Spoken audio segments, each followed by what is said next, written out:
Olá, querido amigo, querida amiga, que bom ter você aqui com a gente hoje para mais essa live promovida pelo Ministério da Saúde da União Sul-Brasileira. União Sul-Brasileira, para quem não sabe, é a sede administrativa da Igreja Adventista do Sétimo Dia para a região sul do país. Mas a gente sabe que tem muitas pessoas aqui participando que não pertencem à União Sul, são de outras regiões do país, e você é muito bem-vindo. Aproveita e coloca aí nos comentários de que região desse Brasil ou até do mundo você está falando, você está assistindo essa live muito especial que nós teremos hoje. Bom, queridos, hoje nós temos a presença de uma convidada bem especial, que logo, logo eu a chamo para apresentá-la, que é a doutora Kátia Reinert, ela que é a diretora associada de saúde para a Conferência Geral, que é a sede administrativa que fica nos Estados Unidos, para todo mundo. E é um privilégio muito grande contar com a presença dela, contar também com os seus conhecimentos, que certamente vão nos abençoar demais. Bom, você que está aqui hoje conosco, que faz parte da Escola Seifo Saúde, é bem-vindo, e você sabe que todo último sábado do mês nós temos esse encontro marcado. Você que ainda não faz parte dessa escola e deseja se aprofundar mais ainda no estilo de vida adventista, conhecer e colocar em prática essas mudanças, essas orientações que Deus nos deixou para poder viver com mais qualidade e, acima de tudo, poder apontar para Cristo através do seu viver, você também é convidado a participar conosco. Eu queria te agradecer, doutora Kátia, pela sua presença, pela sua disponibilidade. Você sempre muito pronta, e a gente sabe que aí nos Estados Unidos você está sempre, né, cada hora em um país, inclusive, seja virtualmente ou pessoalmente, e a gente sabe que sua agenda é bem concorrida, mas você sempre com muito carinho, muita disposição, tem sempre nos servido e nos abençoado. Então é um prazer e um privilégio muito grande. Antes de nós te passarmos a palavra, eu queria convidar cada um de vocês para fechar os seus olhos aonde você está, e assim a gente pode convidar o Senhor para estar conosco aqui. Vamos orar? Bondoso Deus, como somos agradecidos, Senhor, por esses momentos, ainda no teu santo sábado, onde a gente pode aprender um pouquinho mais sobre o funcionamento do nosso corpo, especificamente sobre o funcionamento dessa mente maravilhosa que o Senhor projetou e nos deu, e nós te louvamos, Senhor, pelo privilégio que temos. Nós pedimos, bom Deus, que o Senhor se faça presente em nosso meio, que o Senhor possa abençoar cada espectador, cada pessoa que está assistindo e que ainda irá assistir também essa aula, esse encontro que nós temos hoje, e que o Senhor possa atender os desejos do nosso coração de acordo com a sua vontade. Nos dê, Senhor, uma mente limpa para poder ouvir a voz do Espírito Santo, e nos ajude, Senhor, para que possamos fazer o melhor possível com aquilo que a gente tem e assim viver de uma maneira onde a gente possa também honrar ao Senhor com a nossa vida. Esteja, Senhor, com a doutora Kátia, abençoando e trazendo a ela, Senhor, toda a clareza necessária. Em nome de Cristo, amém. Doutora Kátia, que bom que a senhora está aqui conosco hoje. E hoje a gente trouxe um tema, um assunto muito importante, né? A gente aqui no Brasil, na campanha, na verdade, de setembro, que existem campanhas de conscientização, foi inclusive o Setembro Amarelo, né, onde se tocou muito na temática suicídio, e a gente sabe que ele também, né, pode estar muito atrelado a questões de sofrimento de ordem mental. Mas a gente quer também saber o que será que a gente pode fazer para ter mais clareza, para ter os nossos pensamentos, as nossas emoções mais gerenciadas, né? Como que a gente pode ter, quem sabe, inteligência emocional, cuidar dos nossos pensamentos. E há pouco tempo saiu algumas pesquisas mostrando que o Brasil, a gente tem índices absurdos, né? Tanto de depressão como ansiedade.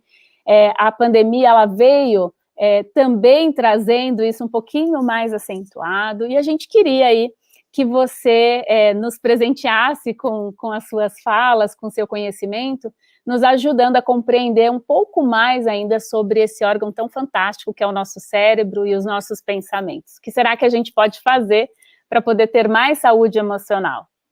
Amém. Nossa, muito obrigada, Daniele, é um assunto muito importante e eu estou muito feliz de estar com vocês mais uma vez, como parte desse projeto E realmente Deus nos deu muitas instruções e maneiras maravilhosas que a gente pode ministrar, especialmente nessa área de saúde mental, emocional. Não é só no Brasil, a propósito, é o mundo todo. Esse mês, especialmente no dia 10 de setembro, foi o Dia Mundial da campanha de conscientização sobre o suicídio. E, inclusive, hoje cedo eu estava pregando numa igreja sobre esse tema também, não só no Brasil, como aqui nos Estados Unidos e ao redor do mundo. As doenças de ordem mental, emocional, são muito pontuantes, e aqui nos Estados Unidos, praticamente 1 em cada 5 pessoas tem um problema de ordem de saúde mental, emocional. E entre elas está, em primeiro lugar, a ansiedade, depois a depressão. E como você mencionou, nós temos o suicídio também, que é um problema que nem todo mundo que atenta ao suicídio tem depressão, mas a grande maioria das pessoas com depressão tem pensamentos suicidas, ou pensamentos em relação a morrer. Então, é uma coisa muito comum para essas pessoas. Mas, como você disse, Deus nos orientou, e nós temos maneiras também que a ciência tem demonstrado que podemos, de maneira, assim, integral, avaliar os nossos pensamentos e entender a relação deles com os sentimentos, com a maneira de que nós temos de lidar com as coisas, os problemas da vida. Então, vamos falar sobre isso. Eu acho que eu posso começar a compartilhar aqui com vocês a minha tela. Deixa eu ver. Perfeito. Então, eu vou começar aqui. Nós intitulamos o tópico de hoje Saber Pensar para Saber Sentir, de maneira geral, porque quando a gente sabe pensar, o sentimento vem. Mas o título foi Como os Pensamentos Podem Derrotar a Depressão, não é isso? E então, vocês conhecem essa pessoa, né? Nesses últimos meses, durante a Olimpíada, Simone Biles se tornou conhecida em relação ao que aconteceu com ela, porque ela teve que parar, de não continuar a sua atuação, mas ela não está só. Naomi Osaka também foi uma tenista que já antes, no verão, também começou abriu a porta para a gente começar essa conversa entre os atletas sobre a área de saúde mental. E, claro, Michael Phelps, conhecido internacionalmente, aqui ele é conhecido como uma pessoa que realmente ganhou na área de natação.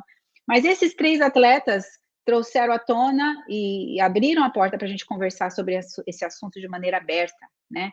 E na igreja, para aqueles que são cristãos, ou mesmo de qualquer fé, que tem a fé em Deus e tem uma religião, é um assunto que às vezes é tabu, mas é muito importante a gente conversar, e a nossa igreja, a Igreja Adventista, tem dado oportunidade para a gente fazer isso, e eu estou feliz que vocês estão fazendo isso. A Organização Mundial de Saúde, a definição de saúde, ela é bem integral. Como vocês sabem, ela define a saúde como um estado completo de bem-estar físico, mental e social, não apenas a ausência da doença. E como adventistas, desde a nossa fundação, a gente tem abraçado essa visão completa, plena, integral do ser humano.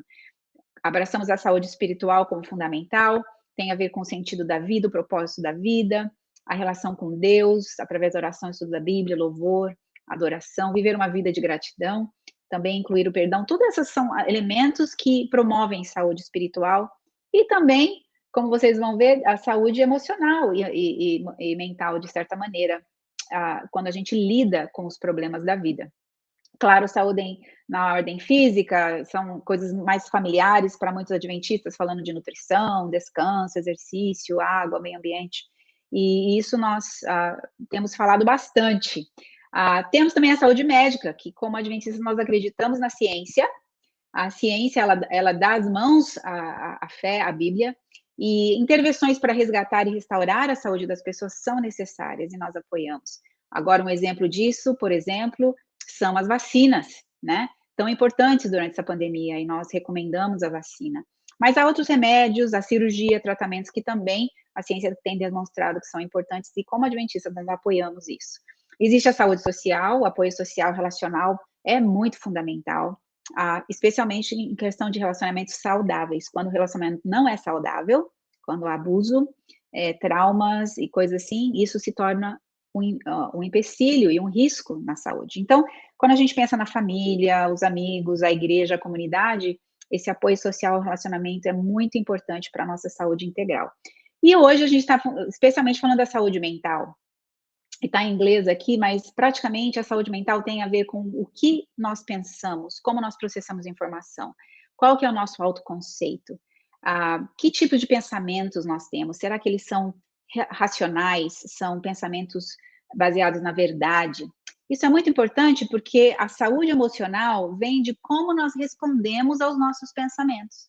Se os nossos pensamentos muitas vezes não são racionais, não são baseados na verdade, se nós não temos um autoconceito claro do nosso valor, isso tudo pode afetar as nossas emoções. Então, sentimentos como surpresa, alegria, medo, tristeza, raiva, tudo isso é muitas vezes um resultado que existe dos pensamentos que a gente tem. E como desde mais de 100 anos atrás, Ellen White escreveu no livro Ciência do Bom Viver, ou Mente, Caráter e Personalidade, ela coloca que a relação da mente e do corpo são muito íntimas. E, na realidade, quando um é afetado, o outro também ressente. E o estado da mente atua muito mais na nossa saúde do que a gente imagina. Muitas, inclusive, das doenças, e isso é muito importante, que os homens sofrem, doenças físicas, e a gente vê isso, a ciência comprova isso, como, por exemplo, doenças que têm relação com o nosso sistema hormonal, às vezes outros tipos de doenças de ordem na pele, muitas vezes são um resultado, como ela fala aqui, de depressão mental. Por exemplo, desgosto, ansiedade, descontentamento, o remorso, a culpa, a desconfiança, todas essas maneiras de pensar, de certa maneira, ou sentimentos também que vêm, tendem a consumir as nossas forças vitais e a convidar a decadência e a morte. Então, a gente vê essa relação direta da mente com o corpo e do corpo com a mente também. E como adventistas, a gente tem por anos já visto isso, e a prescrição de Deus, quando a gente fala de depressão, ansiedade, especialmente, lidar com as perdas, com os problemas da vida, Deus tem dado uma prescrição especial. Para pessoas, por exemplo, que têm uma depressão leve, não uma depressão assim completa, mas leve, que às vezes tem condição ainda de ter energia para fazer decisões e para cuidar do seu estilo de vida, o estilo de vida é a primeira área que faz parte da prescrição de Deus. Exercícios físicos, estar no ar fresco, ser exposto ao sol, a nutrição adequada, o sono, tudo isso, ele pode tanto prevenir, reduzir o risco de uma depressão, de ansiedade, como também aumentar, assim, a efetividade no tratamento disso, especialmente no caso de uma depressão leve, né? Agora, quando a pessoa está com uma depressão acentuada, que a gente chama aqui uma depressão maior, ou major depression, em inglês, muitas vezes a pessoa não vai ter a energia, às vezes, para sair da cama, para fazer o exercício. A fadiga é tão grande que ela, muitas vezes, não tem essa energia, essa disposição. Então, muitas vezes, o medicamento é apropriado, e ela precisa avaliar com o médico em relação a como usar esses medicamentos. E, às vezes, depois de usar os medicamentos, o desequilíbrio dos neurotransmissores, dos hormônios são mais equilibrados, a pessoa volta a ter mais disposição, mais energia, e aí ela pode aplicar esses elementos do estilo de vida de maneira mais eficiente. Então, estilo de vida, medicamentos, mas uma área muito importante, que é o que a gente está enfocando hoje aqui, para ajudar na questão da depressão, tanto prevenção como recuperação da depressão, é melhorar a função cerebral. Então, existem algumas áreas que afetam a função cerebral, nós estamos falando aqui do lobo frontal especialmente, que são muito importantes a considerar. Uma delas, nós não vamos falar hoje, tem a ver com quebrar os vícios, as dependências, que também afetam o lobo frontal e a função cerebral.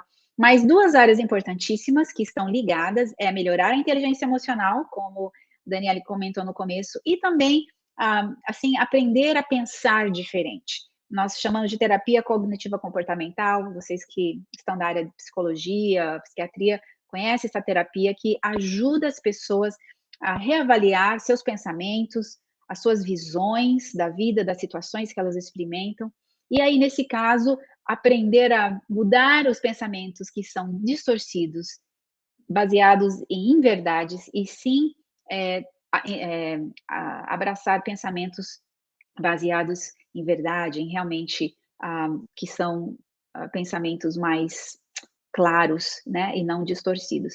Então, essa terceira área que nós estamos enfocando hoje, claro, a relação saudável com Deus, com entes queridos, é muito importante, e aí entra toda essa área de oração, adoração, estudo da Bíblia, o poder do Espírito Santo, e algumas coisas como perdão, gratidão, cura da amargura, que fazem parte dessa parte espiritual, mas também afetam como prescrição de Deus, essa desordem de depressão, de ansiedade e tudo mais.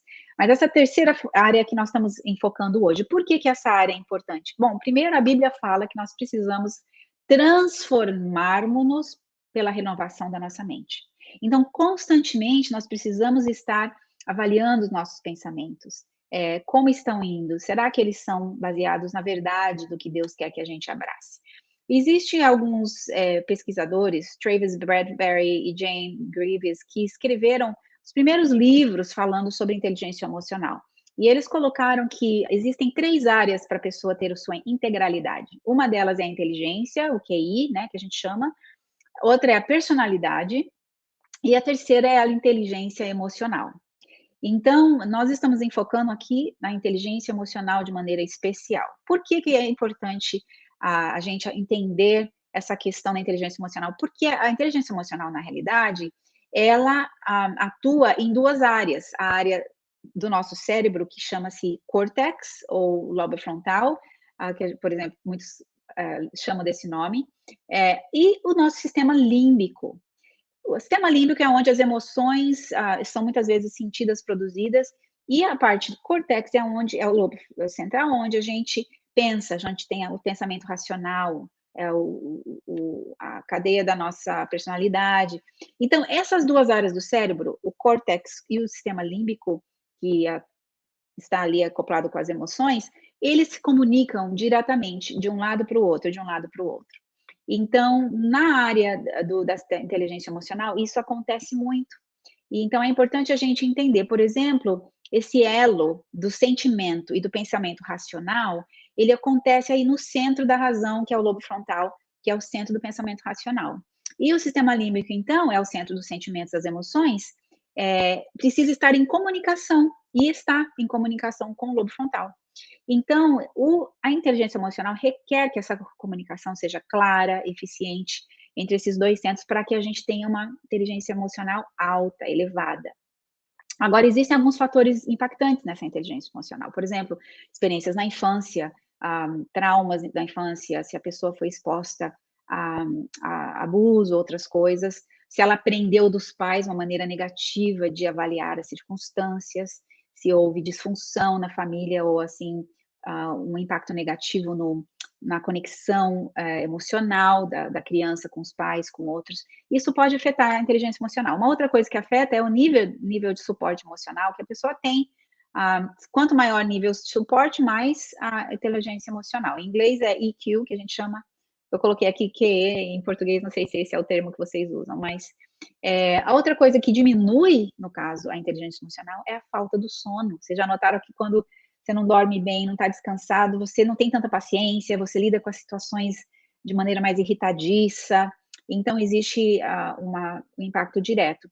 Outra coisa também é a nutrição. Existem alguns nutrientes muito importantes que, se não estiverem presentes, podem diminuir a nossa maneira de gerenciar as nossas emoções através da inteligência emocional.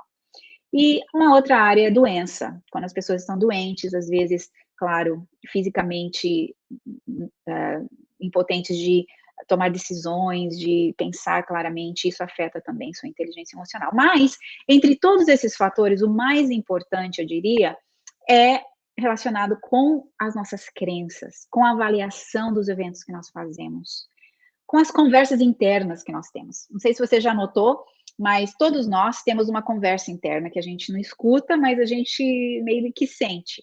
Você acorda de manhã, você fala, tem que fazer isso, isso, isso, não liguei para fulano, preciso pôr essa roupa. Você está conversando com você mesmo. Quando as coisas acontecem, na sua vida, coisas boas e ruins, você conversa com você. Então você tem essas conversas silenciosas internas que vêm através dos seus pensamentos, que são importantíssimas e impactam a nossa saúde emocional, o QE, que a gente chama, né, ou EQ, que é a inteligência emocional. Eu gosto muito dessa foto, porque demonstra essa criança que nasce, acabou de nascer, já está sorrindo, né? Essa inteligência emocional tem a ver com a resiliência.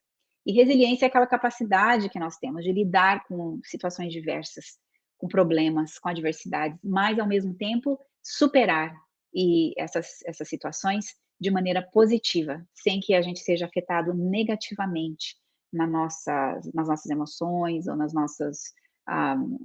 nossa saúde mental. E essa resiliência não é só quando você nasce, que você já nasce resiliente. Você pode aprender, melhorar, incorporar fatores de resiliência, né? Então, isso é muito bom, porque não importa a sua idade, você pode aumentar a sua resiliência, melhorar a sua inteligência emocional. A resiliência psicobiológica é muito relacionada também com assim, a maneira de a gente avaliar as perdas, os estresses da vida, e existe esse link biológico que afeta o nosso psique também. Então, por exemplo, quando você passa por uma perda, por estresse na vida, por traumas, os seus hormônios são liberados no hipotálamo, que é o eixo que a gente chama ali de uma relação do hipotálamo com o sistema, outros sistemas no corpo que produzem hormônios em resposta ao estresse. E uma das respostas é a ativação e liberação do cortisol, por exemplo. Esse cortisol é só um entre eles, mas um muito importante, porque quando a gente passa pelo estresse, pelas perdas, o cortisol é elevado e existe essa liberação sustentada, que no caso afeta o nosso sistema cardiovascular, muitas vezes aumenta a pressão arterial, existe uma imunossupressão, ou seja, nosso sistema imunológico se torna mais eficiente ao lidar com infecções e outros ataques. E, de maneira muito especial, no cérebro, existe uma atrofia dos neurônios e também alterações estruturais no hipocampo e na amígdala. Isso tem sido demonstrado através de CAT scans. Então, na realidade, essa resposta ao estresse por causa do cortisol afeta a nossa saúde física, como você vê aqui, mas também o nosso cérebro. Então, o que isso tem a ver? Well, e tem a ver que se o nosso nível de estresse é alto, nossa carga alostática é alta, e a gente não tem fatores de resiliência fortes, positivos, nós estamos mais vulneráveis para a doença, para tanto doença física como outras doenças de ordem mental e emocional. Mas se os nossos fatores de resiliência são altos, quando a gente enfrenta o estresse, isso aqui é que nem uma equação matemática.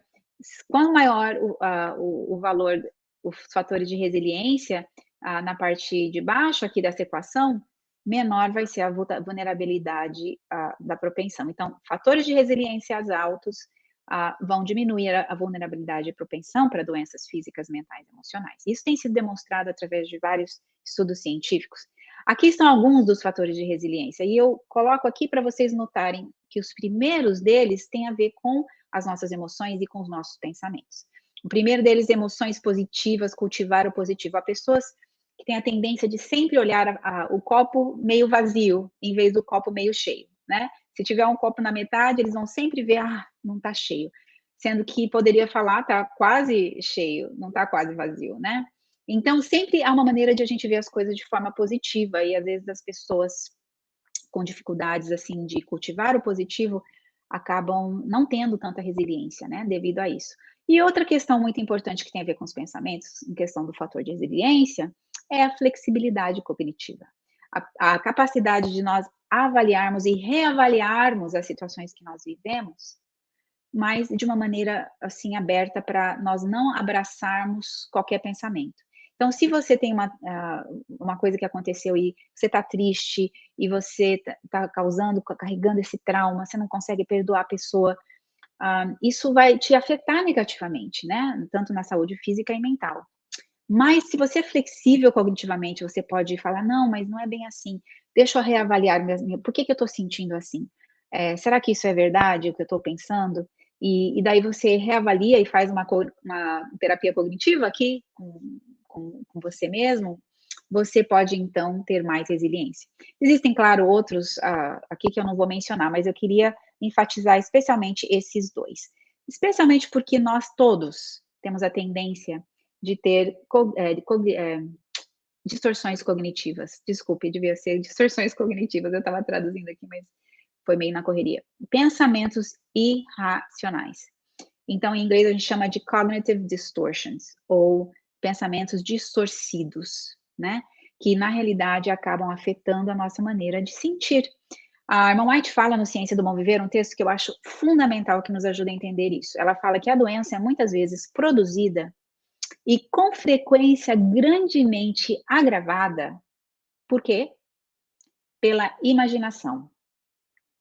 Ou seja, a sua imaginação pode agravar uma doença, se você pensar que isso é realidade. Ela coloca, muitos que atravessam a vida como inválidos poderiam ser sãos se tão somente assim o pensassem. Olha que forte isso. Quer dizer que o seu pensamento pode levar você ou a doença ou não, dependendo de onde que você está parando e focando os seus pensamentos. Ela põe aqui, muitos julgam que a mais leve exposição lhes ocasionará a doença e produzem-se os maus efeitos exatamente porque são esperados. Então, se você pensa, eu vou lá fora, tá frio, eu vou vou ficar doente. Pode ser que você fique, não necessariamente porque tá frio lá fora, mas que você está esperando que fique. O corpo muitas vezes responde. Por outro lado, quando você pega uma erva, um tratamento natural aí que alguém disse para você que é bom. Se você tomar achando que vai fazer bem para você, provavelmente vai fazer bem, porque existe o que nós chamamos de efeito placebo. Então, o que a Ellen White está falando aqui, existe esse efeito placebo que já é reconhecido ao redor do mundo. Os seus pensamentos, se você acredita numa coisa, muitas vezes aquilo vai acontecer porque você acreditou. Então, por exemplo, não quer dizer que foi a medicação que tomou que necessariamente causou o seu bem-estar. Talvez o seu pensamento causou. E por isso que hoje em dia os estudos precisam avaliar remédios e outros tratamentos, evitando, assim, tirando o placebo, porque o placebo já está aí para todos. Então, para provar que um remédio é eficiente, ele precisa ser melhor do que o efeito placebo, certo? Porque o efeito placebo todos nós temos. Agora, olha isso, ela coloca, muitos morrem de doença de origem inteiramente imaginária. Veja só. Então, isso mostra para nós como o pensamento é importantíssimo, como nós precisamos fazer isso de maneira muito especial. Então, aqui de novo, relembrando das mensagens,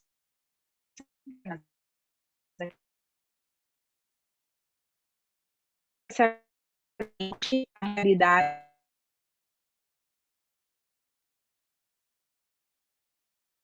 está acontecendo na sua vida. E eu queria colocar aqui o exemplo.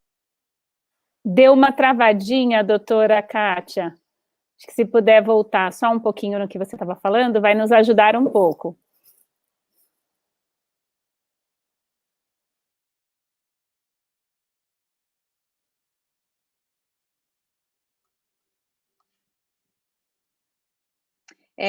Vocês estão... Tá vendo aí de volta? Tá agora ouvindo? Estamos. Agora, okay. Ótimo. Tá. Eu não sei se foi nesse que travou ou foi no anterior? Foi nesse mesmo. Pode continuar. Tá. Então, por exemplo, veja o apóstolo Paulo. O apóstolo Paulo estava com Silas numa prisão. Ele estava com cadeias, num lugar escuro, e ele tinha sido machucado, atacado pelas pessoas, estava dolorido, com machucados. E ali ele estava, em vez de estar triste, chorando, enfocando na sua situação negativa, o que ele estava fazendo, a Bíblia fala? Ele estava cantando.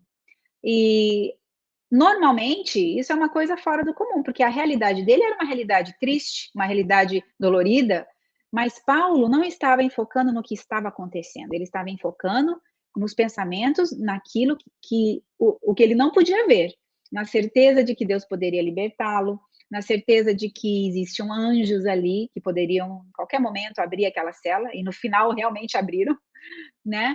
E então Paulo estava em paz, tranquilo, em meio a uma situação tão difícil. Então esse é só um exemplo bíblico, mas na realidade nós vemos, eu trabalhei por muitos anos na UTI, na época como enfermeira, e eu lembro muito dos fenômenos onde as pessoas às vezes estavam ali, já estavam para morrer, mas eles não morriam, eles esperavam chegar o Natal, onde as famílias se reuniam, eles viam todo mundo, e depois, geralmente do Natal, muitos faleciam. Então parece que o corpo, a mente ficava naquela esperança de estar com os entes queridos. Você também, se você sonha à noite, você já imaginou, você está ali às vezes caindo num precipício, fazendo algo, o que acontece? O seu coração aumenta o ritmo cardíaco, mas é tudo nos pensamentos. Quando você acorda, às vezes assustado, você está ali na cama, tranquilo, mas o seu pensamento em sonho revelou para você algo e seu corpo respondeu. Quantos aqui talvez têm medo de montanha-russa? Se você vai numa montanha-russa, mesmo antes de chegar na montanha-russa, já está suando, já está com o coração batendo rápido. De novo, seus pensamentos afetando você, o seu corpo, porque eles têm uma reação muito forte no corpo. Então, essa questão é muito importante. É importante que nós abracemos, reconheçamos nossos sentimentos, e a inteligência emocional, isso é parte da inteligência emocional, de reconhecer o que eu estou sentindo, mas também a parte de inteligência emocional, nós gerenciarmos isso. E para isso, nós não podemos confiar nos nossos sentimentos. Há pessoas, por exemplo, que se sentem insatisfeitas, acham que são inúteis, que não têm valor. As pessoas, por exemplo, que estão com depressão profunda, é muito fácil elas abraçarem a ideia de que se elas sumissem do mundo, ninguém ia sentir falta, de que elas não fazem diferença. E isso são pensamentos distorcidos, causados por esses, muitas vezes, não só a maneira de pensar, mas também o efeito dos neurotransmissores que estão faltando, essa parte química desequilibrada. Então, não confie no sentimento. Coloque pensamentos, não, eu estou sentindo assim, mas a verdade é que eu tenho valor. Eu sei que eu não estou sentindo dessa maneira, mas essa é a realidade. Outros acham que não tem dinheiro suficiente e reclamam da vida. Outros estão aí com sentimento de que são feios, não são bonitos como precisavam. No Brasil existe aí uma grande quantidade de pessoas sempre fazendo plástica porque não estão assim felizes com o seu corpo, gastam milhares de reais com isso, mas na realidade aquele sentimento continua. Muitas vezes sentimento de fracasso e mesmo rancor, porque pelo que os outros fizeram. Nós não podemos acreditar nesses sentimentos. Nós precisamos usar nossos pensamentos para mudar isso, porque se não cuidarmos, os nossos pensamentos nos fazem de vítimas, e isso realmente faz uma diferença negativa. Esse poder dos pensamentos, Henry Ford falou já há anos atrás, ele disse, pense que podes, pense que não podes, de qualquer maneira, você vai estar correto. Então, o que nós acreditamos é muito importante. Os fatores por trás desses pensamentos distorcidos, muitas vezes, é porque nós estamos confundindo os valores. Por exemplo, há pessoas que confundem necessidades com preferências. Eu preciso de uma casa nova, eu preciso de um carro novo, preciso de um sapato novo, olha só, não tenho isso, que coisa ruim, é terrível, eu sou pobre. Então, eles acham que algumas coisas que eles querem, gostariam, têm a preferência de ter, que eles necessitam disso, mas na realidade, tem poucas coisas que nós realmente necessitamos para viver. Precisamos de ar, necessitamos de alimentação, de água, e mesmo assim, há pessoas que não estão comendo por vários dias, elas não vão morrer em seguida. Ou seja, as nossas necessidades puras para viver, na realidade, são poucas, e na grande maioria das vezes, elas não são coisas, elas são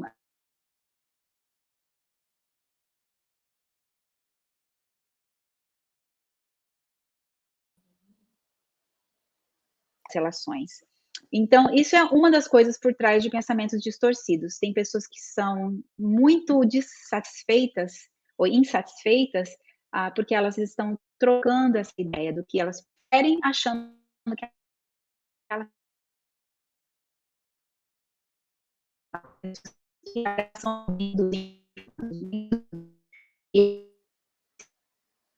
Doutora Kátia, deu mais uma travadinha, eu acho que a gente está com um problema na conexão. Você estava falando sobre essa relação dos pensamentos, né, e dessas disfunções cognitivas. Você está nos ouvindo, doutora Kátia? Sim. Está me ouvindo? Sim, está dando uma travada na internet? Vamos tentar mais uma vez. Enquanto isso, você que ainda não curtiu essa live, aproveita esse momento, já curte, compartilha também o link para que mais pessoas possam ver e aprender um pouco mais sobre como a gente pode trabalhar os nossos pensamentos, né? Saber pensar para então saber sentir. Essa é uma oportunidade muito boa para a gente abençoar outras pessoas. Bom, vocês estão Vamos me ouvindo? voltar com a doutora Kátia. Agora sim. Pode continuar, doutora. Tá certo. Vamos ver se a gente vai aqui. Não sei, talvez seja a internet onde eu estou. Dá para ver aqui? Acho que não, né?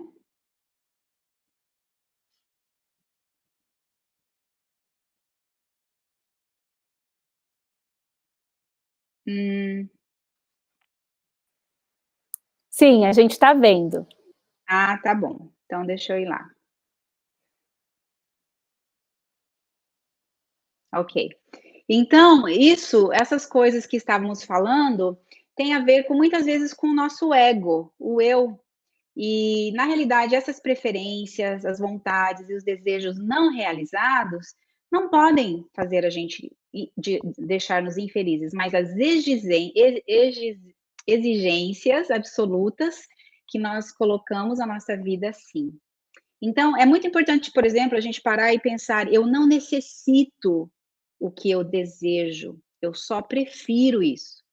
Então, você pode ser ainda feliz e ter tudo que você precisa para viver uma vida completa, por mais que você não tenha o carro novo, que você não tenha o emprego que você sonha, que você seja solteiro, ainda não encontrou a pessoa que vai ser o seu companheiro. É tudo uma maneira de nós vermos as situações, certo? Então, nós podemos, contanto que nós temos as coisas básicas, a gente pode viver feliz. E isso é muito importante. Então, alguns dos pensamentos irracionais comuns é eu tenho que, e daí você pode completar. Eu tenho que, e daí você põe, de novo, me casar. Se eu não me casar, eu vou ser infeliz, eu vou ficar solteiro, eu vou ser rejeitado. Esse é um exemplo. Outra, você ou ele tem que. Então, a gente coloca demandas nas pessoas. Ah, se ele não mudar isso, se ela não mudar aquilo, é horrível, é terrível.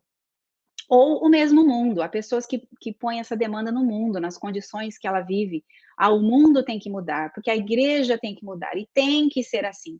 Então, quando nós colocamos esses pensamentos, essas demandas em nós mesmos, nos outros, no mundo, o que acaba acontecendo é que a gente acaba aderindo ou abraçando esses pensamentos irracionais.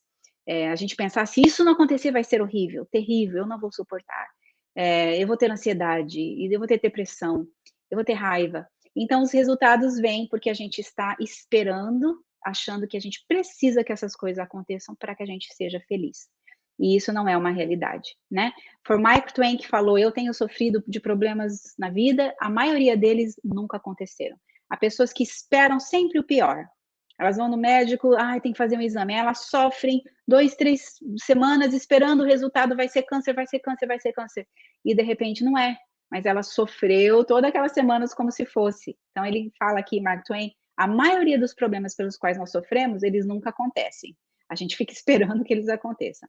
Anne Frank também falou: eu não penso na miséria, mas na beleza que ainda resta. Ela viveu na Segunda Guerra Mundial, lá em Amsterdã, e realmente sobreviveu num momento muito complexo ali.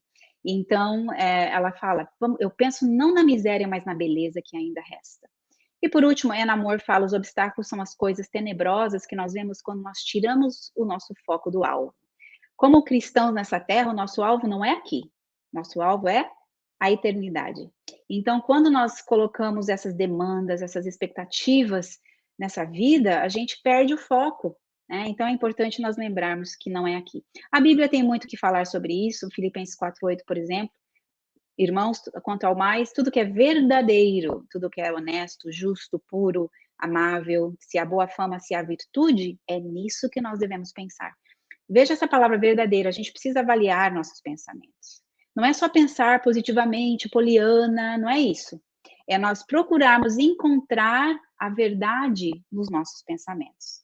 E quando a gente mente para nós mesmos, muitas vezes a dor só aumenta, potencia mais o problema. Mas quando nós acreditamos no pensamento verdadeiro, nós substituímos a distorção que nós muitas vezes pensamos pelo pensamento real, e com a ajuda do Espírito Santo, a gente vai aí acreditar nesse novo pensamento e os sentimentos vão, então, continuar.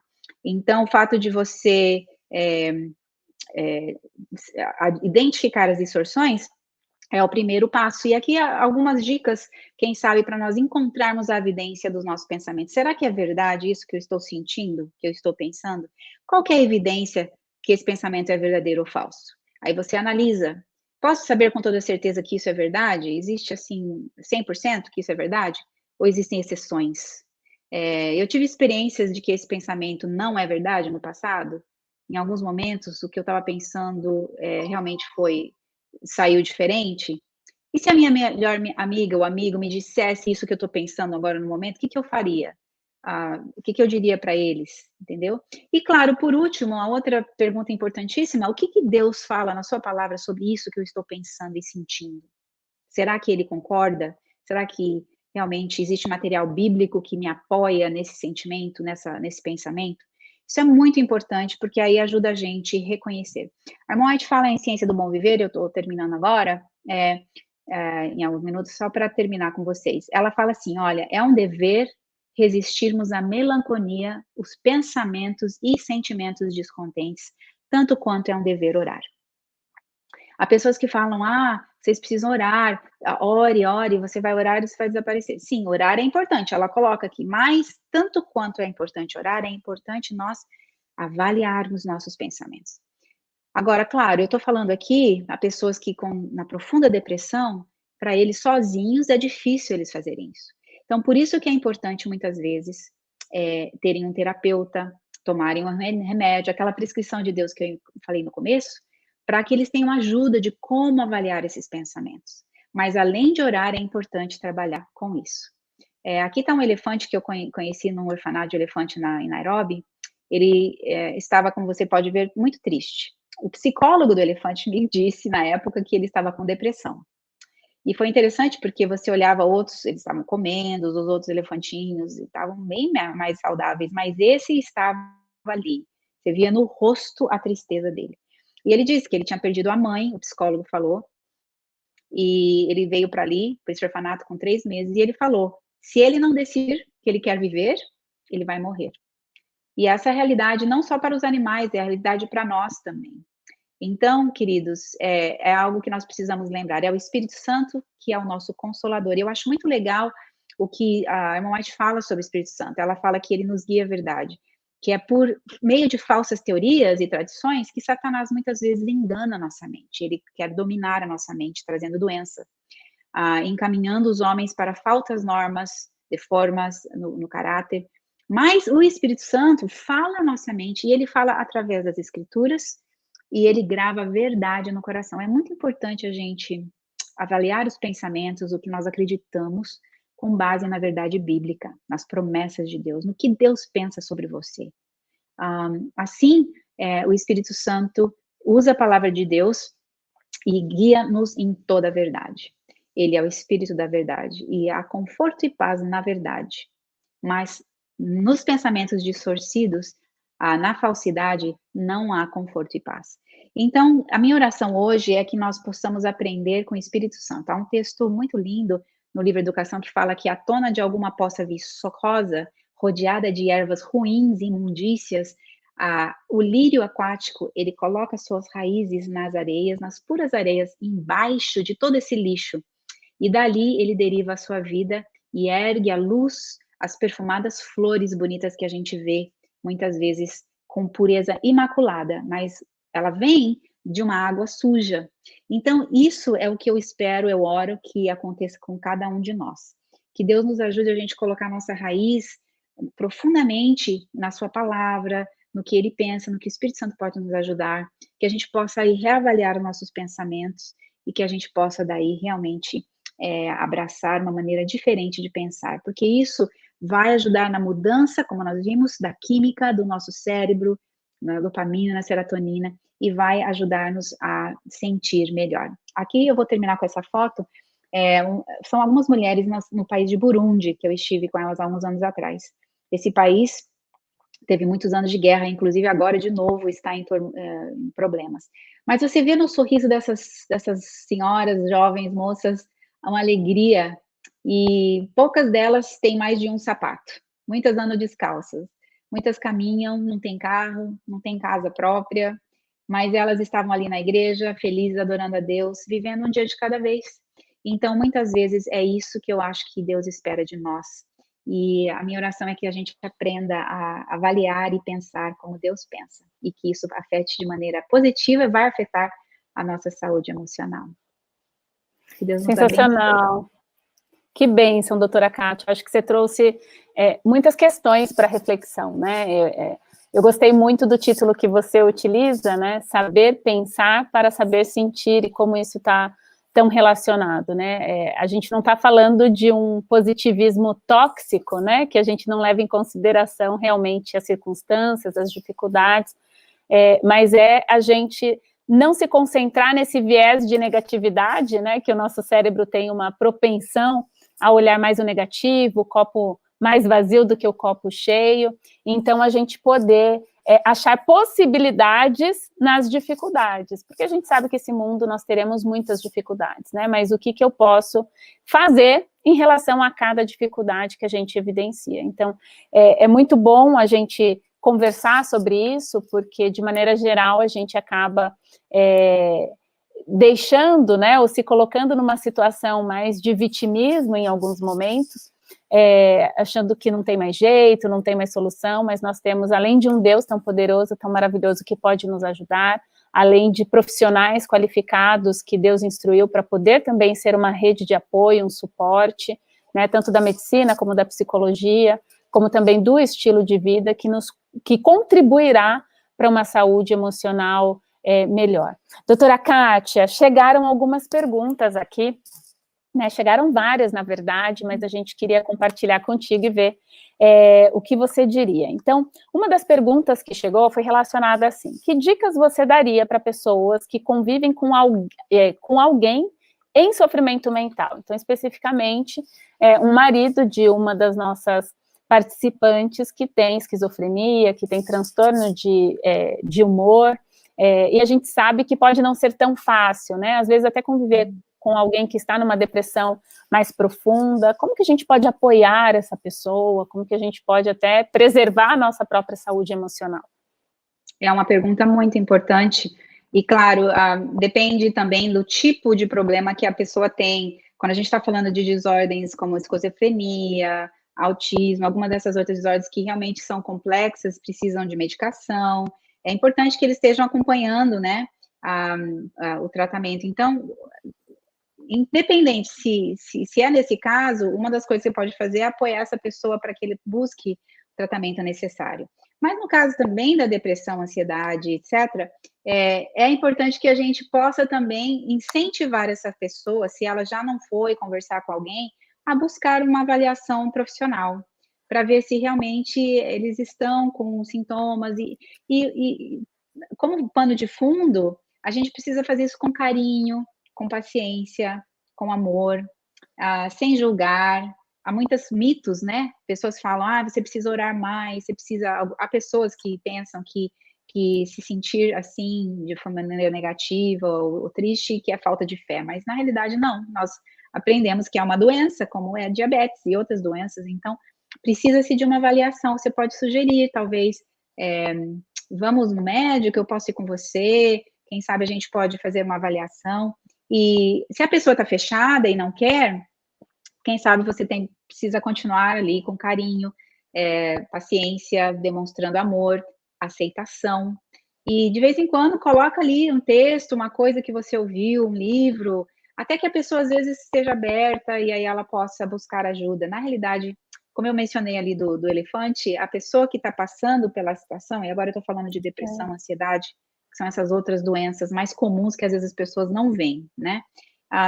Muitas vezes ela precisa tomar uma atitude. A gente pode ajudar, pode convidar, pode orientar, pode demonstrar carinho, aceitação, mas no fim é ela que vai ter que tomar uma decisão, né? A não ser no caso de suicídio, onde a pessoa não pode, ela não pode confiar em si mesma, porque ela é um risco agora para a sua própria vida. Então, com esse caso, você precisa não sair de perto dessa pessoa, falar, eu vou levar você precisa de ajuda, não deixe essa pessoa só, né?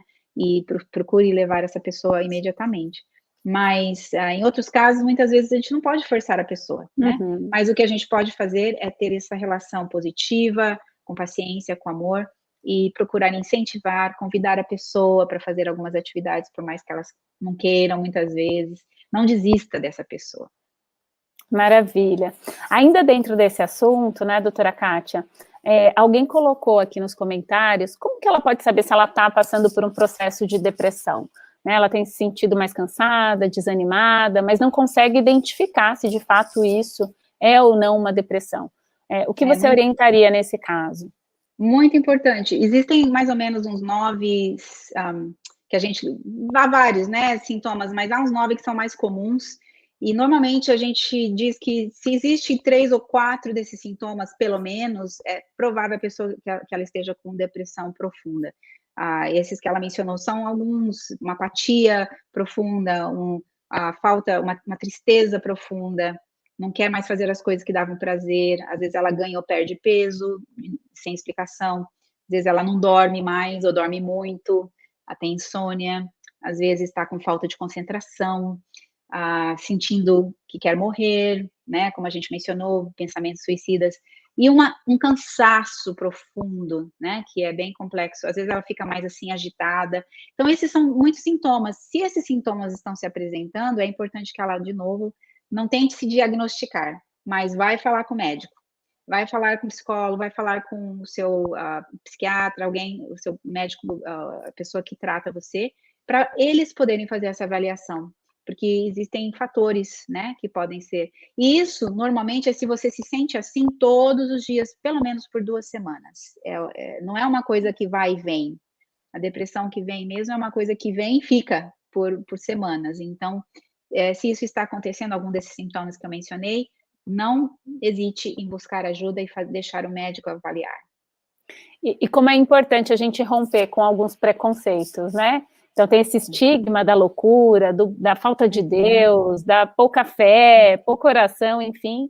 E é para além disso, né, doutora Kátia? A gente tem muitas outras questões por trás e nós acreditamos, inclusive, quanto igreja, que Deus também deu sabedoria aos homens, né? O desenvolvimento, inclusive, de meios, né, de tratamento que são extremamente eficazes. Então a gente precisa fazer uso também desses recursos e de redes de apoio para poder nos apoiar. Outra pergunta que chegou está relacionada, inclusive no início da sua apresentação, você falou também sobre algumas questões que podem contribuir para uma depressão, para um problema de ordem mental, como, por exemplo, os traumas. E no caso, doutora Kátia, de uma criança que foi abusada, isso significa que ela pode se tornar um adulto abusador também?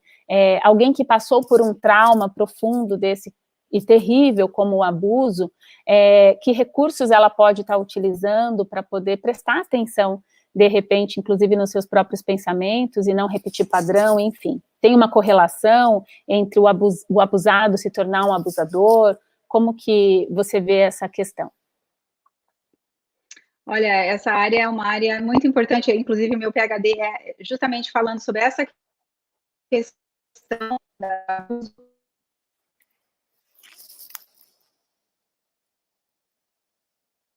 A pessoa... Deu uma travada novamente, doutora Kátia. Então vamos ver se a gente consegue novamente, Desculpa. Se puder retomar a sua fala para a gente não perder nada. Tá, desculpa. Eu estava falando aqui que sim, existe um link direto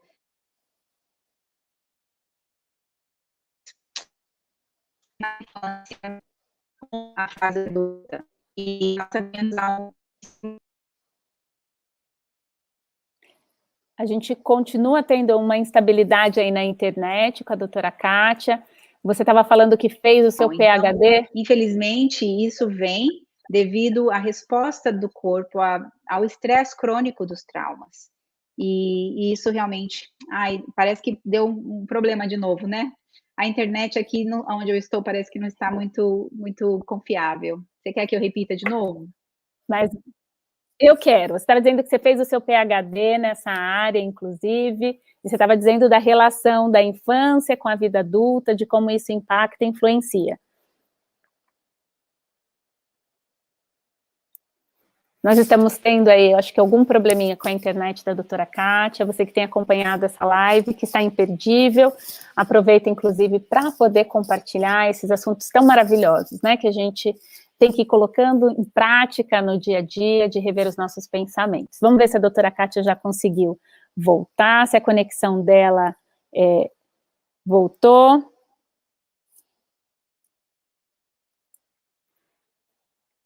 A gente ainda está tendo algumas instabilidades nesse sentido. Bom, então, nós temos visto e aprendido agora com a doutora Kátia, inclusive, e eu gostaria de recomendar para vocês, aqueles que ainda não conhecem, tem um livro maravilhoso, produzido pela Unaspress, você encontra ele, inclusive, na casa publicadora, nos céus, né, da associação, e até pela internet, você consegue encomendar, e o título dele é A Arte do Pensar, do Dr. Neil Nedley, ele que é um médico, nos Estados Unidos, trabalha treinando, inclusive, outros profissionais de saúde, médicos também, e fala aqui nesse livro e nos ensina, inclusive, essas ferramentas e estratégias para nós lidarmos melhor com os nossos pensamentos, com essa arte tão importante que envolve o pensar e o sentir. A gente vai dar mais um segundinho, ver se a doutora Kátia consegue retornar. Ela voltou? Ainda não, né? Eu acho que ela está tendo uma instabilidade com a sua internet, mas a gente já está caminhando para o fim da nossa live de hoje. A gente quer agradecer a sua presença, a gente agradece também a presença da doutora Kátia. Até aqui deu certo, chegamos já no final, ainda com algumas respostas, né, pendentes, alguns questionamentos que foram feitos aqui, mas a gente vai tentar obter essa resposta dela e mandar para vocês nos grupos de WhatsApp, aqueles que fazem parte ali da Escola Safe Saúde. Queridos, ela voltou. Vamos ver se dá certo. Eu já estava até me despedindo aqui, viu, doutora Kátia? Eu estou agora no iPad, porque pelo jeito no computador aqui não estava dando certo. Ótimo, que bênção. Então, agora vamos voltar para aquela pergunta, né, em relação do abuso. É muito importante. Joia, ótimo. Então, realmente existe um link direto com aquelas experiências na infância de trauma. E, inclusive, eu estava mencionando a área que eu pesquisei bem sobre isso. Inclusive, entre adventistas, a gente vê um índice maior de problemas de ordem mental e emocional quando as pessoas passaram por essas experiências de abuso físico, mental, sexual, emocional, na infância, ou mesmo experimentaram, ouviram, presenciaram abuso entre os pais, por exemplo, entre uma série de outras experiências traumáticas. Então, a ciência mostra esse link direto com um número muito maior de suicídio, de depressão e de outros problemas, inclusive uso de substâncias e dependências. Mas as boas notícias é que, apesar de ter experimentado isso, existe também esse fator resiliência que eu mencionei. Então, há, inclusive, fatores relacionados com envolvimento religioso, espiritualidade, que podem proteger as pessoas desse risco, eu diria, negativo na saúde mental e emocional. E quem sabe em alguma outra live a gente pode falar sobre isso, porque é um assunto bem profundo que é importante a gente saber, mas existe sim esse risco bem maior, infelizmente, entre pessoas que experimentaram algum tipo de trauma, abuso na infância e mesmo na fase adulta. Joia, muito bom. Algumas pessoas colocaram aqui para a gente, dizendo que parece que agora, com o pós-Covid, depois que a pessoa teve o Covid, parece que tem aumentado aí o aumento, na verdade, de depressão, de ansiedade. Você saberia nos dizer se existe alguma evidência científica apontando isso? Ainda está muito recente, muito novo? Ou que fatores poderiam contribuir para uma pessoa que passou aí pelo Covid e agora tem se sentido dessa maneira? Não, já existe sim, muitos estudos, pelo menos já demonstram que durante a pandemia houve um índice muito maior de pessoas com sintomas de depressão, ansiedade, uso de substâncias. E quais são os fatores? Muitos dos fatores em relação à pandemia são semelhantes a fatores normalmente. Por exemplo, se você está mais isolado, sentindo só, se você não tem esse apoio social que muitos experimentaram durante o período de lockdown, por exemplo, isso naturalmente aumenta o seu risco. Não só isso, esses traumas. Há pessoas que ficaram em lares onde o abuso aumentou, eles agora estavam trancados em casa, com muito mais risco para problemas de conflitos matrimoniais ou mesmo abuso infantil, né? Então, tudo isso aumentou e daí aumenta também os sentimentos que vêm. Mas um outro detalhe em relação à doença do Covid mesmo, o vírus, isso a gente não tem claro ainda, mas alguns vírus no passado demonstraram se afetar o cérebro, né, de maneira negativa, com a mente mais lenta e tal. Então, acho que ainda a gente precisa esperar um pouco mais estudos em relação às pessoas que passaram pela doença do Covid para ver que tipo de impacto isso vai haver para a saúde mental. Mas outras coisas mais, fatores sociais, perda do trabalho, muitas vezes, a incerteza em relação ao futuro, tudo isso são fatores de estresse, que daí, no caso, como vocês viram, a gente mencionou, é uma das causas que relaciona. Então, se a pessoa usa os seus pensamentos e tem uma maneira mais positiva de ver, confia em Deus, ela não está tão, assim, preocupada, por mais que tenha necessidades, tudo isso vai ajudar ela a ser resiliente. Aqueles fatores da resiliência que eu comentei, flexibilidade no pensamento, emoções positivas. Então, isso vai ajudar a prevenir. Agora, se a pessoa não tem esses fatores, ela tem um risco maior. Então, isso são algumas considerações em relação à pandemia que fizeram diferença. E para o jovem, vale a pena notar, o adolescente está com um risco muito maior, porque na fase da adolescência, onde ele precisava dessas conexões sociais, precisa estar na escola, ele ficou ali parado. Então, isso aumentou muito o risco de depressão, suicídio, etc., entre os jovens, especialmente. Por isso que a igreja lançou uma campanha de saúde mental justamente para essa faixa etária. Excelente, e de fato os números eles estão aumentando cada vez mais, né? Então a gente tem aí os adolescentes, crianças, né, que precisam muito de socialização, nós também precisamos, né? Mas eles ainda mais, e a gente tem tido isso prejudicado e teve, né? Por isso, como é importante a gente estar fazendo parte, né, com todas as precauções necessárias, mas está indo à igreja, se possível, né, socializando, criando maneiras que sejam em ambiente aberto, parques, dessas crianças, desses adolescentes também terem essa interação social. Doutora Kátia, a gente caminha para o fim da nossa live, te agradecendo mais uma vez, né, pela sua presença, pela sua disponibilidade, sempre tão bem-vinda, vocês que desenvolvem projetos maravilhosos, que nos abençoa, né, a igreja como um todo, que o Senhor continue abençoando e usando vocês. Nós cremos que essa igreja, né, a igreja que embora ainda tenha falhas, que tem pessoas, né, e nós somos falhos e pecadores, é uma igreja que tem uma missão profética, né, e a gente está aqui para anunciar a breve volta de Jesus, anunciar o evangelho, e a saúde a gente sabe que ela é o braço direito dessa terceira mensagem angélica, né, a cunha penetrante, para que a gente possa, então, levar saúde, mas mais do que isso, levar a esperança de uma vida eterna. Então, que o Senhor continue usando você, toda a direção do Ministério de Saúde, na Associação Geral, que tem abençoado todo mundo. E a gente agradece também todos vocês que estão assistindo, que assistirão depois, que a gente possa, de fato, ir prestando atenção nos nossos pensamentos, validando para ver se realmente eles são coerentes ou não, ou se a gente está tendo algumas distorções de pensamento, e dia a dia a gente colocando em prática mudanças positivas. Doutora Kátia, que última mensagem você poderia deixar aí para todas essas pessoas que estão nos acompanhando?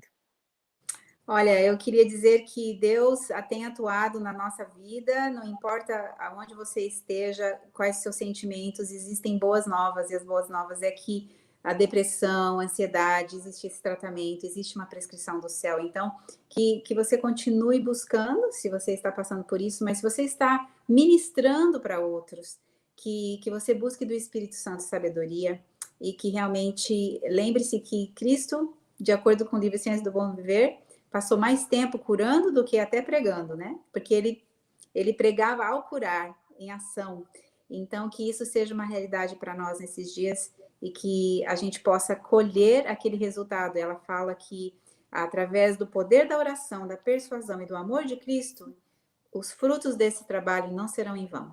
Então, que Deus abençoe cada um de vocês. E parabéns, Daniele, Pastor Harry e toda a direção aí da Divisão Super, da União Sul, por esse projeto de educar, né, e equipar os líderes nesse processo. Vamos continuar orando por vocês e conte conosco com o apoio que precisarem. Obrigada, doutora Kátia, gratidão a cada um de vocês. A gente pede que Deus abençoe, guarde, livre você de todo mal, que você seja um instrumento nas mãos do Senhor para levar vida, saúde, mas principalmente apontar para Cristo. Você que ainda não é aluno da Escola Safe Saúde, fica o nosso convite. Você que é líder de saúde na sua igreja e deseja conhecer um pouco mais sobre esse estilo de vida adventista, também é convidado. Você vê na tela o QR Code, onde você pode acessar o link para inscrição e participação dessa escola, que visa promover, né, com que você possa colocar em prática mudanças no seu estilo de vida, e ao colocar em prática, experimentar os benefícios, você possa então compartilhar com os outros, respeitando sempre o tempo de cada um, mas utilizando essa ferramenta tão poderosa que Deus nos deixou, que é a saúde. Gratidão a cada um de vocês, que Deus abençoe e guarde, e lembre-se, no último sábado do mês de outubro, no dia 30, nós temos a nossa outra live da saúde, com a participação de um médico especialista em saúde da mulher, que vai estar trazendo para nós informações muito importantes de como a gente pode prevenir o câncer de mama e outras doenças relacionadas ao sistema feminino. A gente se vê, que Deus abençoe e guarde e te abençoe. Até mais.